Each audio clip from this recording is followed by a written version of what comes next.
If you ever wonder what people do to stay organized at work, this is what I started doing and it's made all the difference. Whenever I log in, my recurring tasks are automatically added to my task list. And then whenever I start the task, all I have to do is mark it as pending.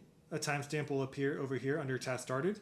And then when I complete the task, I can mark it as done. A timestamp will appear under task completed, and it will automatically move to the bottom of my done tab.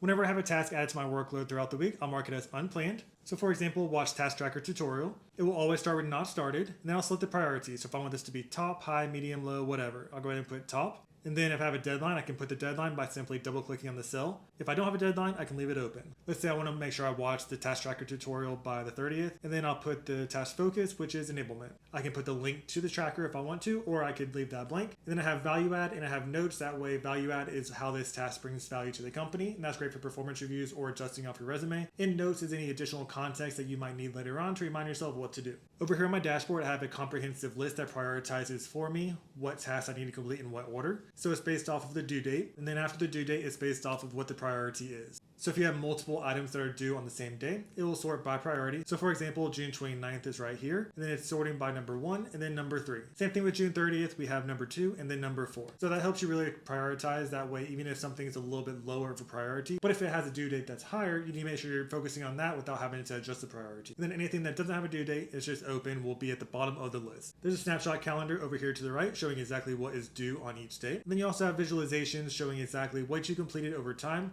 to make sure you're focusing in the right areas, and that just really helps with prioritization. All your recurring tasks are right here, so it will automatically add the task for you. If there's a task on your list that you want to keep an eye on but you're not ready to complete it yet, you can simply mark it as part, and it will move from the task list to the bottom of the part tab. And then you'll have it right here so you can keep an eye on it, but it's not cluttering up your task list. Whenever you're ready to complete it, you can simply mark it as ready, and it will move back to the bottom of the task tracker. If you want to reorder your priority, you can simply click on the caret, then go to sort column A to Z, and now it's in order of the priority. So that's how to use the task tracker that I've used to be able to get rid of Sunday scaries, get promotions, get raises. This is the Google Sheets version. There's also an Excel version that works pretty much the same exact way. There's full tutorials for both on my YouTube channel. There's also a link in my bio for the pre-built template if you want to buy it instead. Let me know if you have any questions and like and comment for more.